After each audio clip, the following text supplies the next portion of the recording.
That night, I believed I was untouchable. In the calm, bone-deep confidence you get when you've put your all into something, and it's finally paying off, not in a haughty manner. I'm 42-year-old Clara Hensley, and I've been working for a mid-sized company in Seattle for the past 10 years, transforming nebulous business goals into remarkable occasions. We were at the top of our game that evening when we hosted a global healthcare conference gala in a 5-star hotel with a view of Puget Sound. The air smelled like roasted lamb, and Rosemary 300 executives in fitted suits clinked glasses to my vision, and crystal chandeliers glittered overhead. I had planned this for 8 months.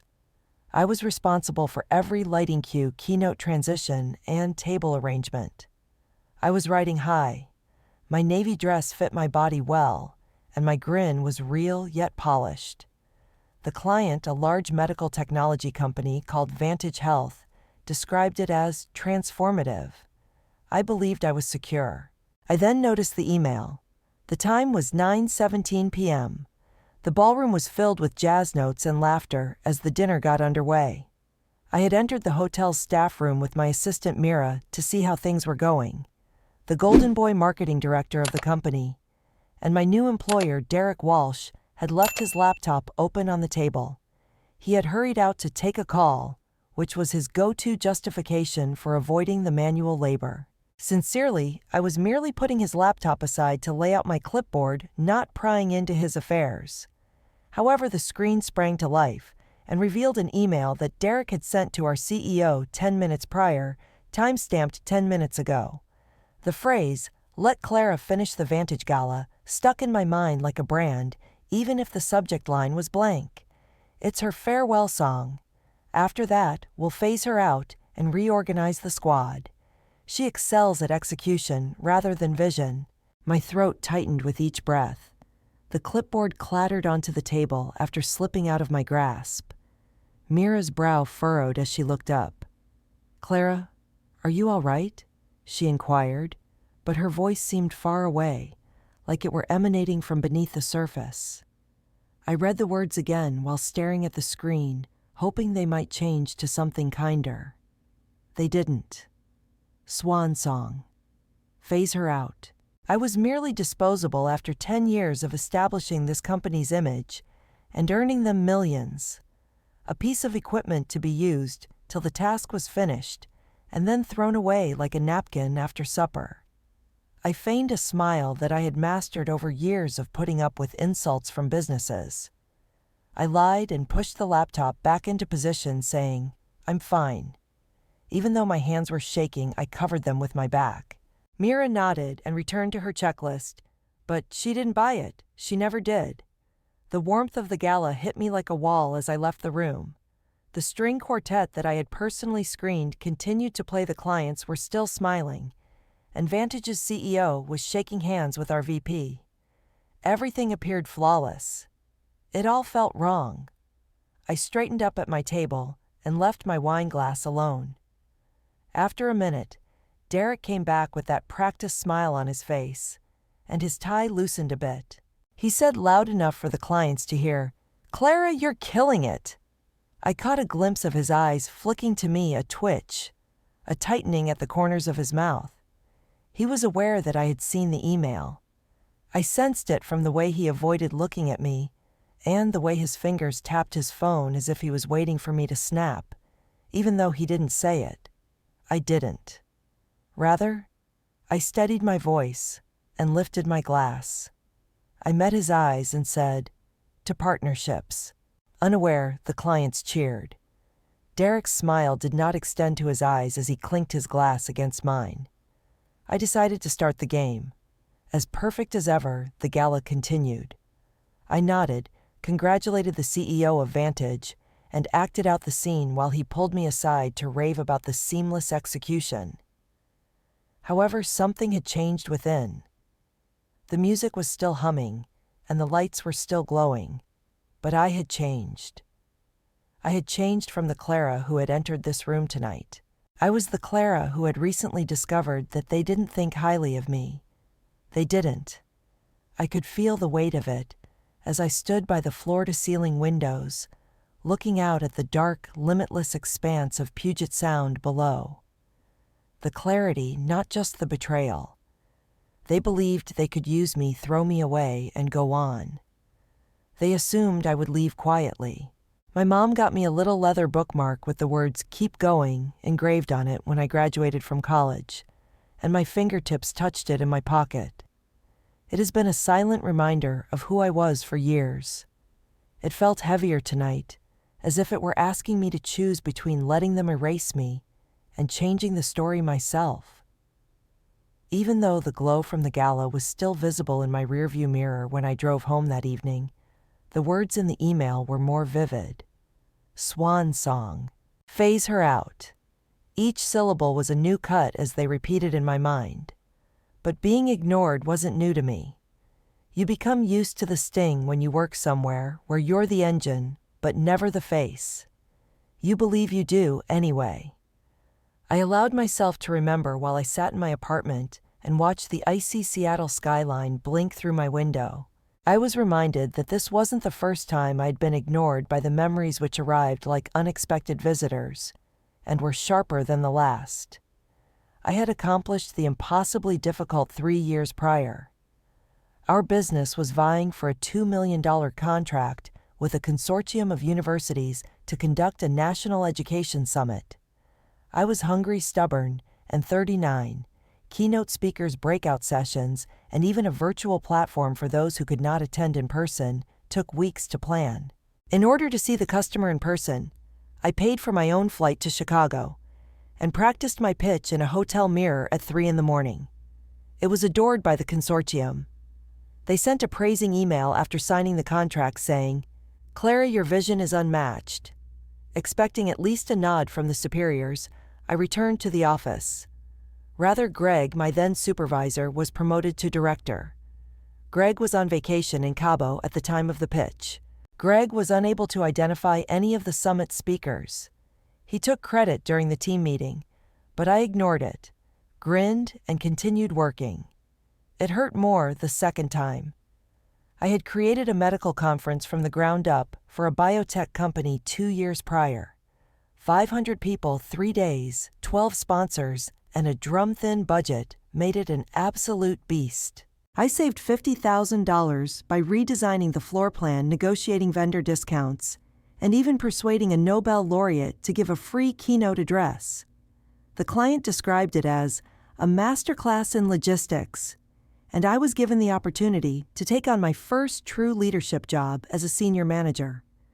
I spent weeks preparing, updated my portfolio, and received 3 client endorsements. Then I was summoned in by HR. They answered, "Clara, you're too important to operations to advance at this time." When they wanted to keep you in the trenches, they named it that. Paul, who had joined 6 months prior, and whose only significant contribution was a PowerPoint template, was given the position. Later that evening, I heard him laughing in the break room about how he lucked out. I went home and sobbed in my shower, the sound muffled by the water so my neighbors wouldn't hear. Last year was the 3rd setback. I took on the role of mentor for 2 younger planners, teaching them how to stretch a budget without sacrificing quality, and how to discern a client's underlying demands. I gave it my all in the hopes that it would demonstrate to the executives that I was capable of leading. I presented a 50-page plan that I had created on my own time to a new division for hybrid events. Derek, the new person, was given the concept to refine after the executive team praised it and called it forward thinking. Derek then presented it during the quarterly review with his name on the cover slide. His byline, "My vision, my figures, my slides." Team effort. "Clara," the CEO remarked, giving me a shoulder pat when I questioned him about it. "The backbone is you." Backbone, an additional term for invisible. I told myself to keep going each time. I would slide my bookmark, which reads "Keep Going" in faded gold, into my planner and go on. I persisted. I refrained from screaming. I arrived early, remained late, and brought in millions for the business. I believed they would notice me if I worked harder and more intelligently. Derek's email was a frigid slap, though. As I sit in my apartment today, the success of the gala still fresh in my mind. They didn't simply ignore me.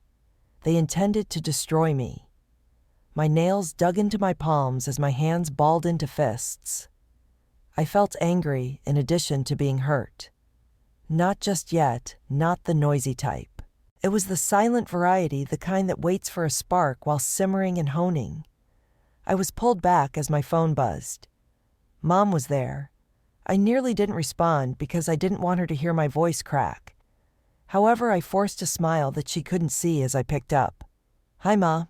As usual, she spoke softly, but steadily. "Hello, sweetheart." "You make a noise. A long night." My eyes ached as I gazed at my image in the shadowed window. Yes, simply work-related matters. However, the gala was a huge success. She hesitated, as she often did when she sensed my reluctance. "You've been running that place for years, Clara. I hope you're finally getting what you're due." I took a deep breath.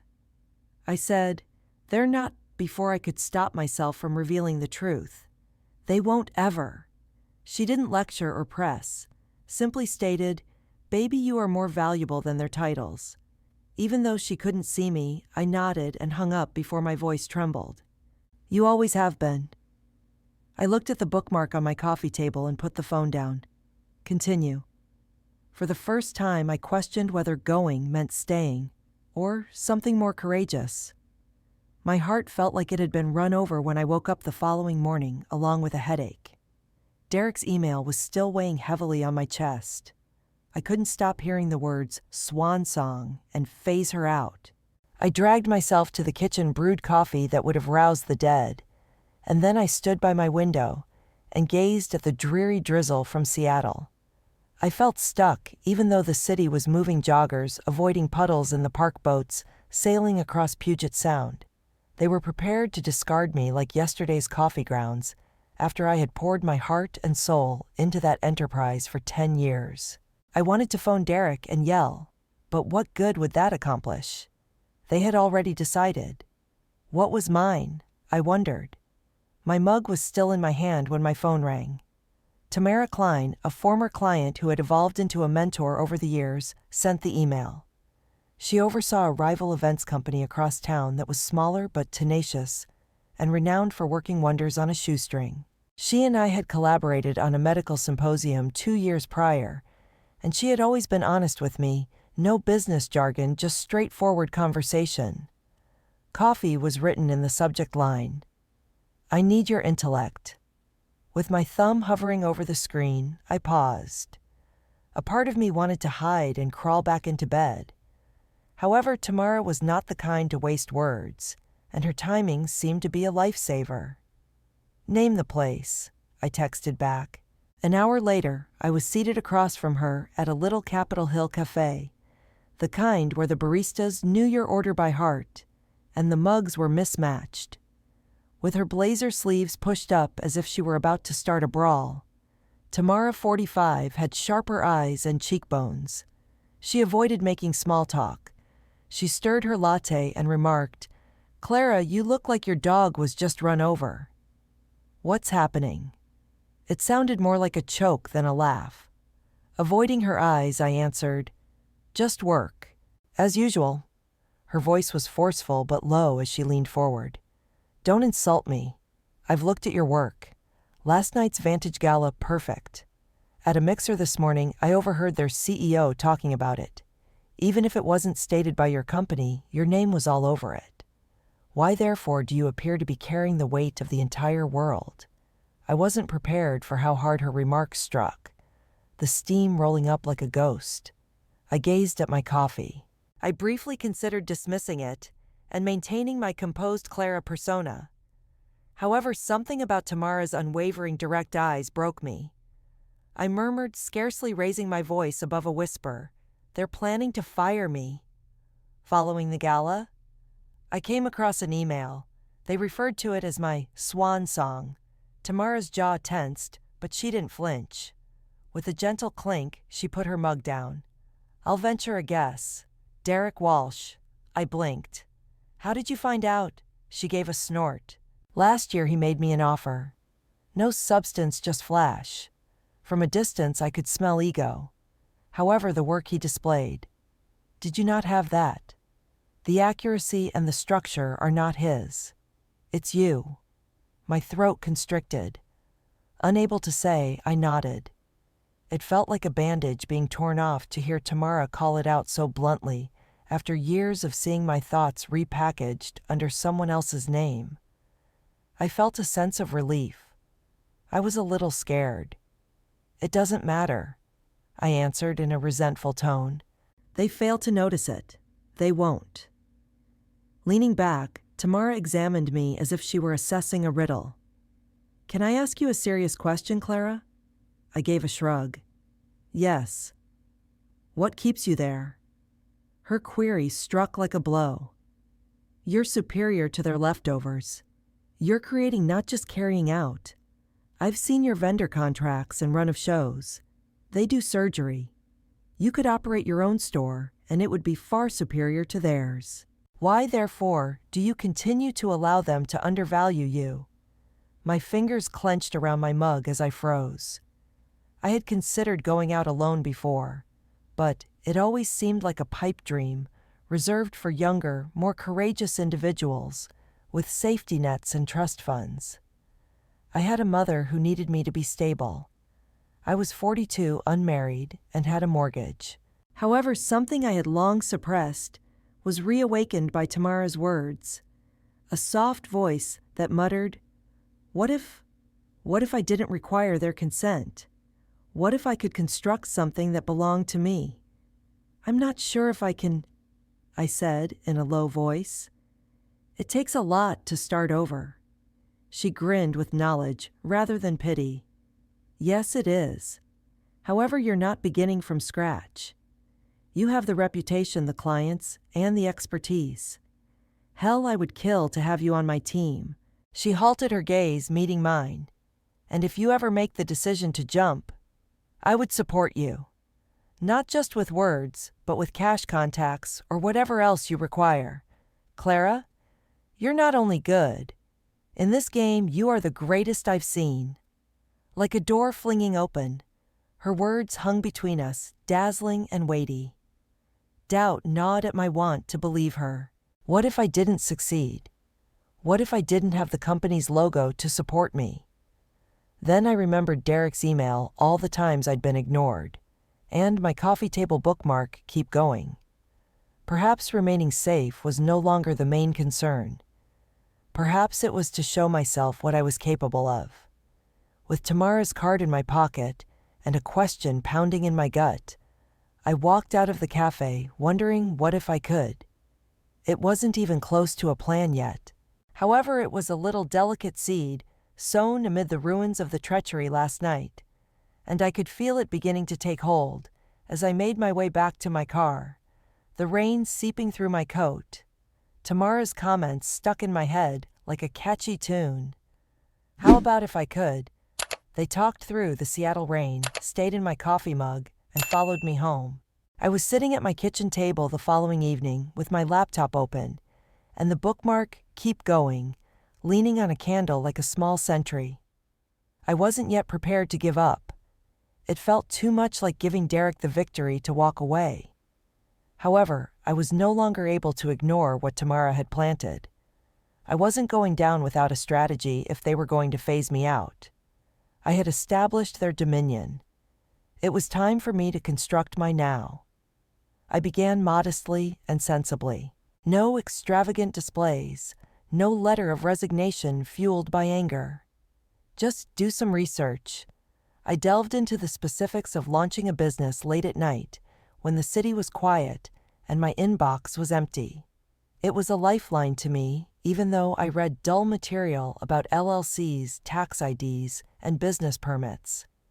Like in college, I underlined words I didn't understand, saved articles, and took notes in a spiral notebook. It wasn't a dream. It was a blueprint. It seemed like I was recovering a bit of myself with each step, the aspect they had attempted to hide under good at execution. A week later, I had a meeting with Rachel Nguyen, a straightforward attorney who had started her own practice after leaving a large firm. We sat at her tiny office downtown, surrounded by plants and framed pictures of her children, after Tamara had suggested her and described her as sharp as a tack and allergic to corporate BS. I told her everything, including my anxiety about starting anew Derek's email and the years of being ignored. I thought she might give me a generic pep talk and nod courteously. Rather, she leaned forward and tapped her desk with her pen. "This is what you want to do, correct?" she inquired. "No openings, no means for them to pursue you." I gave a nod. "I want it to be tidy. I desired to possess it." She smiled as though she had been anticipating a challenge. "Then let's make it bulletproof." We devised a strategy throughout the course of the following hour. In reference to my last name and the legacy I wished to create, Rachel filed an LLC under the name Hensley Events. It was straightforward, untraceable, and had nothing to do with my present employment. With simply a number and a password, no office, and no employees, she assisted me in opening a business account with a nearby credit union. It wasn't truly a corporation yet, but it was a container that was prepared to store something tangible. I wasn't careless. I didn't start producing business cards or sending emails to clients. This had to be done by the book above suspicion if I was going to accomplish it. But in order to demonstrate that I was more than just a cog in their wheel, I needed evidence of what I had constructed. Mira was brought in at that point. One evening, she saw me standing at the shared drive in the office, gazing over a folder of old event ideas, as if they were the secret to my destiny. I was attempting to determine how to obtain my work budget templates, vendor lists, and run of shows without setting off any IT alerts. "You're doing more than simply filing, are you?" With her arms folded and leaning against the doorframe, Mira spoke. Her eyes were piercing, as if she could see right through me, but her speech was hushed. Forcing a laugh, I froze. "Just tidying up a few old items." She arched an eyebrow. She took a step closer and looked at the empty hallway behind her. "Clara, that is the worst lie you have ever told. What's happening for real?" I paused. In addition to being my assistant, Mira was more. She had supported me during every crisis, late night, and instance in which Derek claimed credit for our efforts. Although loyalty could be dangerous, she was devoted. Nevertheless, I trusted her because of something about her posture, steady, unyielding. I rolled the bookmark between my fingers after taking it out of my pocket. "I'm getting ready," I said cautiously, "for whatever follows." Her eyes glowed with comprehension rather than astonishment. "Aren't you heading out, getting started?" "I'm not going," I clarified. "Not just yet, but I must be prepared. I also need my job, the things I created, not the versions made by the firm." She didn't flinch. "Say less." She took a black, unlabeled USB disk out of her backpack. "Give me an hour. Everything will be sent to me, including your correspondence plans and templates. No metadata, clean copies. They are unable to trace it." I gazed at her. "You don't have to," Mira said. With a strong voice, she interrupted. "I want to. This team has been led by you for many years. They're not worthy of you. I'm on board with anything you're building, unless you say otherwise." I didn't refuse her. Rather, I gave her the USB and saw her working. Mira copied all of the files I had written over the previous 3 years, while the office was dark and the majority of the crew had gone for the evening. I had created layouts, managed budgets, and received comments from clients complimenting my work rather than Derek's. She worked quickly, skimming the keyboard and barely stopping to look for IT records. With a hushed voice, she handed me the disk after finishing. "Everything is there. Every file has your name on it. You're doing well." It was heavier than it should have been when I took the drive. I responded, my voice catching. "Thank you." "I mean it." Mira smiled softly, but shrugged. She slid out, leaving me alone in the dark office with the USB warm in my hand. "Whatever you're doing, Clara, it's already bigger than they think." This was not yet retaliation. It was insurance. They were unable to remove a part of me. After locking the office behind me, I placed the disc next to the bookmark in my bag. I felt a spark of control for the first time in days, as the chilly, faraway Seattle skyline gleamed outside. I wasn't merely surviving their treachery. I was constructing my escape route. The fog was so heavy over Seattle that morning that it seemed like the entire globe was holding its breath. As usual, I entered the workplace at 7:58 a.m., with my bag slung over my shoulder and my stainless steel coffee tumbler in one hand. The elevator made its customary ding, the hallway smelled like clean carpet, and the security guard in the lobby gave me a nod. Up until it wasn't, everything was usual. For the past 2 weeks, I've kept the USB disk Mira handed me beside my bookmark as a discreet reminder of the strategy I was developing. I believed I had time. I was mistaken. As I got closer to the conference room, I saw the first warning sign. Derek was gathered with 2 senior managers inside the open door, their laptops bright and their voices hushed. When I walked by, they ceased talking and looked at me as if I were an outsider. I told myself I was paranoid, so I ignored the knot in my stomach. I turned on my computer, sat at my desk, and entered my login information. The screen froze after blinking once. No access. I scowled and gave it another go. The red lettering mocked me with the same message. My heartbeat accelerated. An email notice appeared before I could reach for my phone to call IT. Subject status update from HR sent at 8:02 a.m. The world tilted when I clicked. With immediate effect, your employment with Cascade Events is terminated. We've deactivated your credentials. Do not try to access company systems, please. For exit logistics, HR will get in touch with you. 5 sentences without a signature or an explanation, and as cold as ice. Breathing heavily, I read it again, hoping it was a bug or a nasty joke. However, when I tried to access the protected file cabinet, my badge did not work. I had deleted my calendar, deleted my email, and checked out of Slack. Phones rang and keyboards clicked amid the hum of the office. But I was a ghost wiped in real time. With the fluorescent lights humming overhead, I sat motionless. The coffee in my glass had gone cold, and my hands were shaking as I held it. 10 years. 10 years of giving up weekends, spending holidays responding to emails from clients, and meeting all of their deadlines. They fired me by email after I had enhanced their reputation and transformed their mediocre concepts into events worth millions of dollars. No thank you, no warning, and no indication of what I had given them.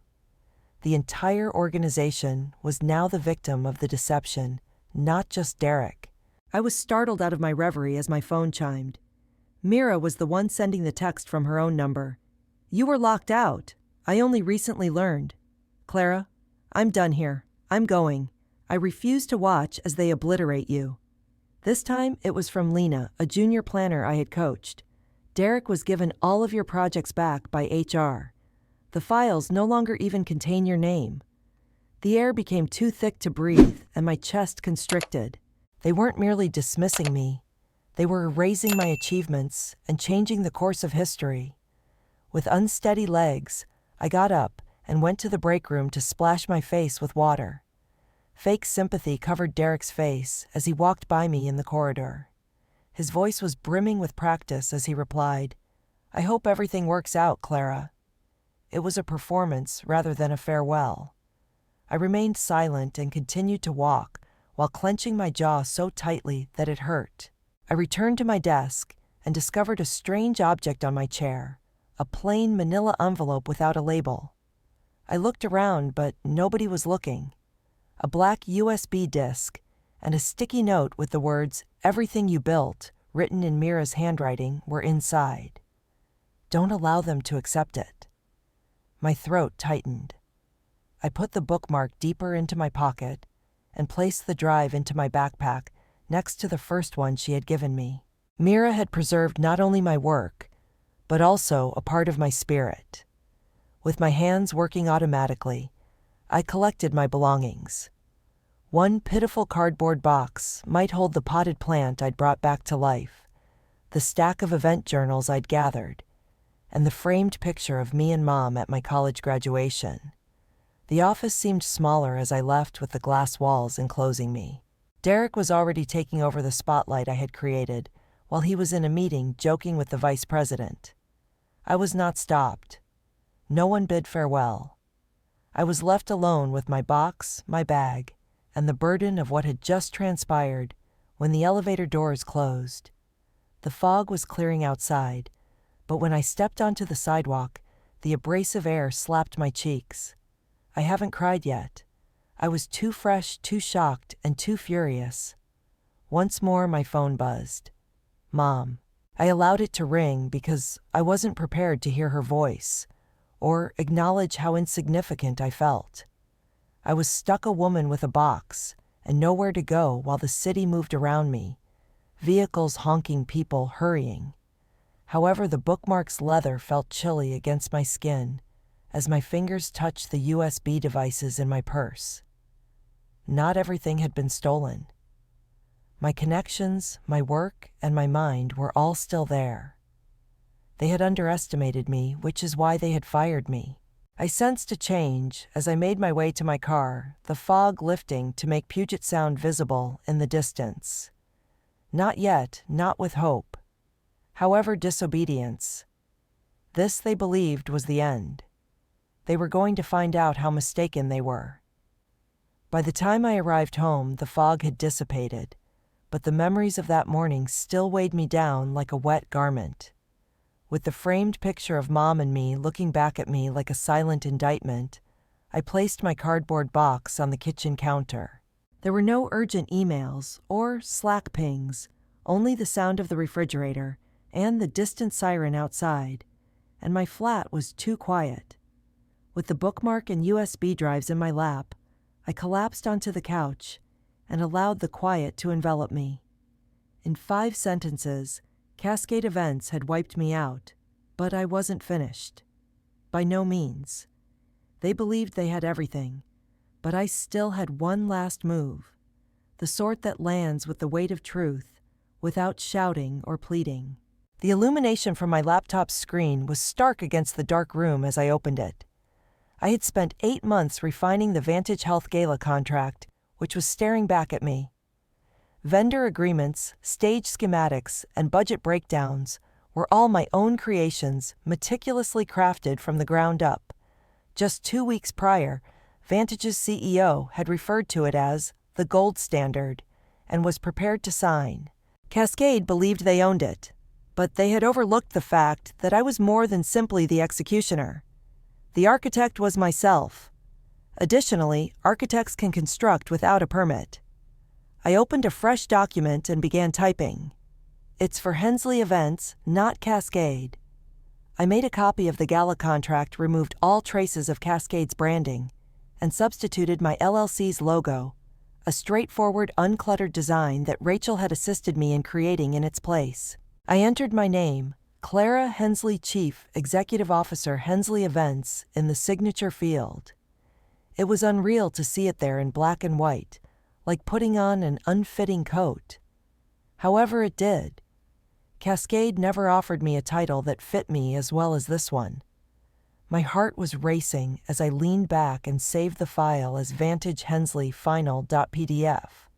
The line I was crossing was this one: no turning back. I had to be certain before I submitted it. I put my lawyer's number on speed dial and called Rachel. Her voice was calm yet alert as she answered the second ring, even though it was late. "What's up, Clara?" "I'm going to send the Vantage contract," I remarked, sounding more composed than I actually was. "According to Hensley Events. Do I understand correctly?" She made no hesitation. "You are truly exceptional. It's your work, no non-compete, no intellectual property disputes. Remember how Cascade categorized you as a contractor? This is beyond their reach." She smiled over the phone and I could hear it. You have a cleaner title to that contract than they do. Are you certain you're prepared? I looked at the bookmark on my lap, keep going, which caught the light from the laptop. I'm prepared. Then forward, she advised. And when they go crazy, give me a call. After hanging up, I launched Gmail. A new communication to the CEO of Vantage, with a copy to Tamara just in case. Subject Hensley Events Vantage Gala Contract. The cursor blinked like a dare as my fingers lingered over the keyboard. I just typed, "Thank you for your trust." Under my new banner, "I'm prepared to deliver." I pushed submit, attached the file, and let out a breath. The air was crisper, different, like the pre-storm time. Shutting down the laptop, I stood at the window watching the city lights glitter on Puget Sound. Cascade was sleeping somewhere, believing they had triumphed. They were unaware of what I had just started. My phone buzzed 3 minutes later. The CEO of Vantage timestamped 9:47 p.m. "We are very excited to proceed with Hensley Events, Clara. We have faith in your ability to realize your vision, which is unparalleled. The contract has been approved. Let's make the announcement on Friday." I gasped for air as I gazed at the television. Their CFO then sent a follow-up email asking for the banking information for the first installment. Payment should be received in a day. Instead of shaking with terror, my hands trembled with a fiercer sense of control returning to me like a long-lost friend. I texted Mira, "It's done," with no subject. "I was saved by you." "They're clueless over here," she immediately said. "Derek is likely preparing his victory lap while attending a meeting." I'm grinning. I made a tiny silent sound as I laughed in the deserted flat. "Give it a week," I typed back. "If you want in on anything genuine, then let me know." I didn't hold off till she responded. I reopened my laptop, placed the signed contract in the Hensley executed folder, and then closed it. The weight in my chest had changed. Yet the room was now black. It was different, but not gone. Like being on the brink of something enormous, it is both lighter and heavier. That night, I didn't get much sleep, but I didn't have to. I pondered the gala while lying in bed with the bookmark on my nightstand. The idea, the execution, and the faith Vantage had in me were all still mine. Cascade was unable to alter the truth, but they were able to alter their files and remove my name from their servers. With a signature rather than a fight, I had stolen their crown jewel, and I sensed it as the first rays of dawn peeked through my blinds. Power, not yet victory. The kind that only requires results and no praise. At 8:04 a.m., the news was released, like a sword through silk, clean and crisp, the following morning. My phone rang with a message from Event Pulse, the industry's preferred email, as I was enjoying a cup of coffee at my kitchen table with the bookmark "Keep Going" next to my mug. The headline, "Vantage Health Partners with Hensley Events for $5 gala bypassing Cascade Events," was straightforward yet impactful. I read it once, and then again, taking in every word. Not a word about Cascade. Derek is not mentioned. Just my name, Clara Hensley, and my business, which was characterized as a bold new player led by a seasoned strategist. I put my phone down, but my heart was pounding. It was authentic. It was open to the public. It was also mine. The fallout was swift. My inbox was overflowing with alerts by 8:30, including from clients' previous coworkers, and even a reporter I had met at a convention 2 years prior. Mira's texts buzzed through my phone. "Derek's office door has been closed all morning. He reportedly smashed his coffee mug after slamming it so forcefully." Lena, the junior planner, added PR's frantic. "They want to know the identity of Hensley Events." I gave a silent personal smile without responding. Allow them to fumble. Let them ponder. Soon enough, they would learn the truth. Then the phone calls arrived. Naturally, Derek left voicemails that I didn't care to listen to. "Clara, hurry up. We must speak." I sent them with just one line to my lawyer, Rachel. "Take care of the noise. They're panicking." She responded with a thumbs up and a note. "You cannot be touched. With the Seattle skyline waking up outside my window, I reclined in my chair and felt the weight of it, not retribution, but validation. I had been their success's skeleton and unseen hand for years. My presence was now the tale, and my absence was their dilemma. The actual shift started at noon. Emails from customers I had served over the years, individuals who had put their trust in me long before Cascade's emblem was recognizable. Sarah Chen, a procurement director for a biotech company, for which we had conducted a conference in 2023, came first. I saw the news, Clara. Our upcoming conference will now take place at Hensley Events. We always had faith in you. Next up was CTO Michael Torres of a startup focused on green energy. I'm not shocked that you're behind this. Let's discuss hosting our yearly retreat at your location. After an hour, Logistics Vice President Elena Ruiz, who had previously referred to me as the only one who gets it, said, "No games, Clara. We are not loyal to Cascade, but to you. Let's arrange a call." Every communication in my inbox was a brick in the foundation I was laying. They had no brand in mind. They were acting in accordance with trust. I didn't celebrate in the manner that one might anticipate. No victory dance, no champagne. Rather, I drove to a small office with bare walls and a view of Puget Sound that I had rented as a co-working space downtown. Just a desk, a laptop, and a whiteboard with ideas scrawled on it were all I had, but they were mine. After placing the faded Keep Going bookmark on the desk and letting it catch the early light, I started working.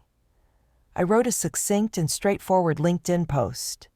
For years, I believed that my worth was determined by my position. I now realize that it stems from the things I create and the people who have faith in me. Hensley Events is only the beginning. I am grateful to everyone who noticed me while I was unable to see myself. I closed the laptop after hitting post. It received thousands of likes and comments by the evening from customers, coworkers, and even complete strangers. I didn't read the responses, but it went viral. I didn't have to. The co-working facility received a delivery that afternoon. Tamara's note inside a little box read, "You didn't merely launch a business. You initiated a movement." A sleek silver pen bearing the inscription, "Lead, don't follow," was found inside. A smile tugged at my lips as I scanned the phrases with my thumb. I was leading despite Cascade's refusal to provide me a leadership title. It was with my consent, not theirs. My mother called me the following morning. "Clara, baby," she said in a sweet but strong voice. I saw the article. I had been avoiding her, not because I didn't want to chat, but because I wasn't ready to realize how much I'd needed her to believe in me. "You didn't simply triumph. You revised the guidelines." With stinging eyes, I laughed. "Ma, I'm not aware of that. I simply did what had to be done." "No," she responded, her tone softening. "You fulfilled your life's purpose. You weren't fired, my love." Her words struck a deep chord, releasing the final knot of shame I had been holding. "They set you free." I informed her about the contract, the clients, the USB disks, and the email. She remained silent for a while after I was done, but then she remarked, "I'm coming to see your office. Where my daughter is creating her empire is where I want to be." The following day, she arrived, her dignity unaffected by her arthritis. She gave me the strongest hug she has given me in years, as we stood in my empty office with the bookmark now framed on the desk. She said, "You've always been bigger than their boxes." We sat at the window watching ferries sail across the Sound, while the city below buzzed, and I knotted my throat too hard to speak.